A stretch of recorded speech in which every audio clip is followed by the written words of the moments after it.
Hi hello ನಮಸ್ತೆ ವೀಕ್ಷಕರೇ. ನಾವು ಇವತ್ತಿನ ವಿಡಿಯೋದಲ್ಲಿ ಅಕ್ಕಿಯ ರೊಟ್ಟಿ ಹೇಗೆ ಮಾಡೋದು ಅಂತ ನೋಡುವ. ನಾನಿಲ್ಲಿ ಅಕ್ಕಿಯಿಂದ ಯಾವ ರೀತಿಯಾಗಿ ರೊಟ್ಟಿ ಮಾಡೋದಂತೇಳಿ ನಾನು ಹೇಳಿಕೊಡ್ತೇನೆ. ನೋಡಿ, ಎಷ್ಟು ಕ್ರಿಸ್ಪಿಯಾಗಿ ಬರುವಂತಹ ರೊಟ್ಟಿಯನ್ನು ನೀವು ಯಾವತ್ತಾದರೂ ಮಾಡಿದ್ದೀರಾ? ಇಲ್ಲಲ್ಲ? ಇದನ್ನು ನೋಡಿ ಈಗಲೇ ಟ್ರೈ ಮಾಡಿ ಫ್ರೆಂಡ್ಸ್. ಫಸ್ಟ್ ನಾವು ಮೊದಲು ನೋಡಿ, ಇದು ಬೆಳ್ತಿಗೆ ಅಕ್ಕಿ, ಅಂದರೆ ನಾವು ದೋಸೆ ಮಾಡುವ ಅಕ್ಕಿ. ನೋಡಿ, ಈ ಥರ ಬೆಳ್ತಿಗೆ ಅಕ್ಕಿಯನ್ನು, ದೋಸೆ ಮಾಡುವ ಅಕ್ಕಿಯನ್ನು ರೊಟ್ಟಿಗೆ ಯೂಸ್ ಮಾಡೋದು. ನಾವು ಫಸ್ಟ್ ಇದನ್ನು ಚೆನ್ನಾಗಿ ತೊಳ್ಕೊಂಡು ಒಂದು ಮಿಕ್ಸಿ ಜಾರಿಗೆ ಹಾಕಬೇಕು. ನಾವು ಮಿಕ್ಸಿ ಜಾರಿಗೆ ಹಾಕಿದ ನಂತರ ಇದಕ್ಕೆ ಉಂಟಲ್ಲ, ನಮ್ಮದು ಯಾವುದು ಕೂಡ ರೈಸ್ ಆಗ್ತದೆ, ವೈಟ್ ರೈಸ್ ಕೂಡ ಆಗ್ತದೆ. ಏನು ಅನ್ನ ಉಳಿದಿರುತ್ತೋ ಅದು ನಾನಿಲ್ಲಿ ಬಾಯ್ಲ್ಡ್ ರೈಸ್ ಯೂಸ್ ಮಾಡಿದ್ದೇನೆ ಫ್ರೆಂಡ್ಸ್.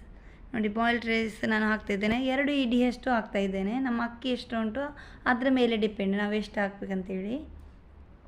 ಇದು ನೋಡಿ, ಇವಾಗ ಹಾಕಿದ್ದೇನೆ. ನೀರು ಎಷ್ಟು ಬೇಕಂತೇಳಿ ನೋಡುವ. ನೋಡಿ, ಇದರ ಅಳತೆಗೆ ಬೇಕಾದಷ್ಟು ಇಷ್ಟೇ ನೀರು ಹಾಕಬೇಕಂದ್ರೆ ತುಂಬ ಜಾಸ್ತಿ ಕೂಡ ಆಗಬಾರ್ದು. ದೋಸೆಯಷ್ಟು ನೀರು ಕೂಡ ಆಗಲಿಕ್ಕೆ ಇಲ್ಲ ಫ್ರೆಂಡ್ಸ್. ಆದ ಕಾರಣ ನೀರು ಸ್ವಲ್ಪ ಕಡಿಮೆ ಹಾಕಿಕೊಳ್ಳಿ. ನೋಡಿ, ಇವಾಗ ಮಿಕ್ಸಿ ಹಾಕಿ ಆಯಿತು. ನೋಡಿ, ಎಷ್ಟು ನೈಸಾಗಿ ಬೇಕಂದರೆ, ನೋಡಿ, ದೋಸೆ ಆದಕ್ಕೆ ಅಲ್ಲ, ಸ್ವಲ್ಪ ತರಿಯಾಗಿ ಬರಬೇಕು ಫ್ರೆಂಡ್ಸ್. ನೋಡಿ, ಇದೇ ಕನ್ಸಿಸ್ಟೆನ್ಸಿಯಲ್ಲಿ ಬರಬೇಕು ಫ್ರೆಂಡ್ಸ್. ಜಾಸ್ತಿ ನೈಸ್ ಕೂಡ ಆಗಬಾರ್ದು. ಅಂದರೆ ರೊಟ್ಟಿ ಮಾಡುವಾಗ ಜಾಸ್ತಿ ನೈಸ್ ಆದರೆ ನಾವು ತವಕ್ಕೆ ಹಾಕಲಿಕ್ಕೆ ಆಗೋದಿಲ್ಲ. ನೋಡಿ, ನಾವಿವಾಗ ಯಾವ ರೀತಿ ಪ್ಯಾಟರ್ನ್ ಮಾಡಬೇಕಂದ್ರೆ, ನೋಡಿ, ಅಂದರೆ ತುಂಬ ದಪ್ಪ ಕೂಡ ಇರಬಾರ್ದು, ತುಂಬ ತೆಳು ಕೂಡ ಇರಬಾರ್ದು. ದೋಸೆ ಅದಕ್ಕೂ ಬೇಡ, ಗಟ್ಟಿ ಕೂಡ ಬೇಡ. ಈ ರೀತಿಯಾದ ಅಳತೆಯಲ್ಲಿ ನಾವು ಈ ರೀತಿಯಾದ ಪ್ಯಾಟರ್ನನ್ನು ತೆಗೆದುಕೊಳ್ಬೇಕಾಗ್ತದೆ ರೊಟ್ಟಿಗೆ ನಾವು. ಇದಕ್ಕೆ ಈಗ ನಾವು ಸ್ವಲ್ಪ ಸಾಲ್ಟ್ ಆ್ಯಡ್ ಮಾಡುವ. ಇದು ನೋಡಿ, ಸ್ವಲ್ಪ ಹಾಕಿದರೆ ಸಾಕಾಗುತ್ತೆ.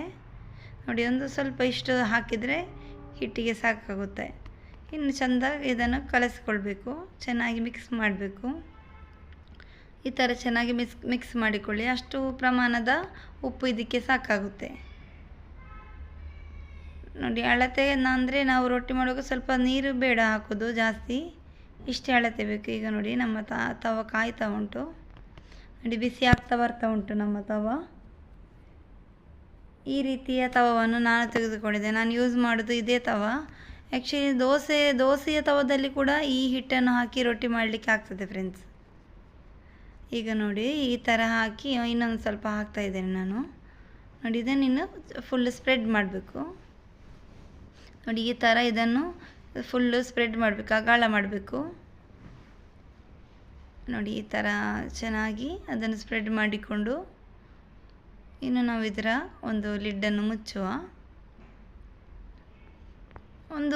ಅಷ್ಟೇ ಫ್ರೆಂಡ್ಸ್, ಒಂದು 2 ಮಿನಿಟ್ಸಲ್ಲಿ ನಮ್ಮ ರೊಟ್ಟಿ ಕಾದಿರುತ್ತೆ, ಬಿಸಿಯಾಗಿರ್ತದೆ. ನೋಡಿ, ಇವಾಗ ಇದು ಬೇಯ್ದಿದೆ. ನೋಡಿ, ಎಷ್ಟು ಚೆನ್ನಾಗಿ ಬಂದಿದೆ ಅಂತ ಫ್ರೆಂಡ್ಸ್. ನೋಡಿ, ಅದೇ ಎದ್ದೇಳ್ತಾ ಉಂಟು. ನಾವೇನು ಅದಕ್ಕೆ ಪ್ರೆಷರ್ ಏನಾದರೂ ಹಾಕೋದು ಅದು ಎಂಥ ಇಲ್ಲ. ನೋಡಿ, ಎಷ್ಟು ಚೆನ್ನಾಗಿ ಬಂದಿದೆ ನೋಡಿ ರೊಟ್ಟಿ. ಇದು ಅಕ್ಕಿ ರೊಟ್ಟಿ, ಏನಿಲ್ಲ ಇದಕ್ಕೆ ಯೂಸ್ ಮಾಡಲಿಕ್ಕೆ, ಬರೀ ಅಕ್ಕಿ ಮತ್ತು ಒಂದು ಸ್ವಲ್ಪ ಅನ್ನ. ನೋಡಿ, ಎಷ್ಟು ಚೆನ್ನಾಗಿ ಬಂದಿದೆ ಅಂತೇಳಿ ನೋಡುವ. ತುಂಬ ಬಿಸಿ ಉಂಟು ಫ್ರೆಂಡ್ಸ್. ಇದು ಕೈಯಲ್ಲಿ ಮುಟ್ಟಲಿಕ್ಕೆ ಆಗ್ತಾಯಿಲ್ಲ, ಅಷ್ಟು ಬಿಸಿ ಉಂಟು. ನೋಡಿ, ಯಾವ ರೀತಿ ರೊಟ್ಟಿ ಬಂದಿದೆ ಅಂತೇಳಿ ಇಲ್ಲಿ ನಾನು ನಿಮಗೆ ತೋರಿಸಿಕೊಡ್ತಾ ಇದ್ದೇನೆ ಫ್ರೆಂಡ್ಸ್. ನೋಡಿ, ಎಷ್ಟು ಚೆನ್ನಾಗಿ ಕ್ರಿಸ್ಪಿಯಾಗಿ ಬಂದಿದೆ ಅಂತೇಳಿ ನೋಡ್ಬೋದು. ನೋಡಿ, ನಾವು ಕೈಯಲ್ಲಿ ಹೀಗೆ ಕಟ್ ಮಾಡಿದ ಕೂಡಲೇ ಅದು ಕಟ್ ಆಗುತ್ತೆ, ಆ ಥರ ರೊಟ್ಟಿ ಆಗಿದೆ ಇದು. ನೋಡಿ, ಎಷ್ಟು ಬೇಕಾದರೆ, ಎಷ್ಟು ಪೀಸ್ ಬೇಕಾದರೆ ಇದನ್ನು ನಾವು ಮಾಡಿಕೊಳ್ಬೋದು. ನೋಡಿ, ಎಷ್ಟು ಕ್ರಿಸ್ಪಿಯಾಗಿದೆ. ನೋಡಿ, ನೋಡುವಾಗಲೇ ಗೊತ್ತಾಗ್ತಾ ಉಂಟು ಫ್ರೆಂಡ್ಸ್ ಎಷ್ಟು ಕ್ರಿಸ್ಪಿಯಾಗಿದೆ ಅಂತ ಹೇಳಿ. ನೋಡಿ, ಎಷ್ಟು ಕಲರ್ಫುಲ್ಲಾಗಿ ಕೂಡ ಬಂದಿದೆ. ನೋಡಿ, ಈ ಥರ ನಮ್ಮ ರೊಟ್ಟಿ ಕ್ರಿಸ್ಪಿಯಾಗಿ ಬಂದಿದೆ ಫ್ರೆಂಡ್ಸ್. ನೀವು ಕೂಡ ಇದನ್ನು ಈಗಲೇ ಮಾಡಿ ನೋಡಿ ಫ್ರೆಂಡ್ಸ್, ನಿಮಗೆ ಕೂಡ ಇಷ್ಟ ಆಗುತ್ತೆ. ನೋಡಿ, ಈ ಥರ ಇದಕ್ಕೆ ಯಾವ ಸಾಂಬಾರು, ಗೊಜ್ಜು, ಚಟ್ನಿ ಕೂಡ ಆಗ್ತದೆ. ನನ್ನ ವಿಡಿಯೋ ಇಷ್ಟವಾದರೆ ಲೈಕ್ ಮಾಡಿ, ಶೇರ್ ಮಾಡಿ, ಸಬ್ಸ್ಕ್ರೈಬ್ ಮಾಡಿ ಫ್ರೆಂಡ್ಸ್.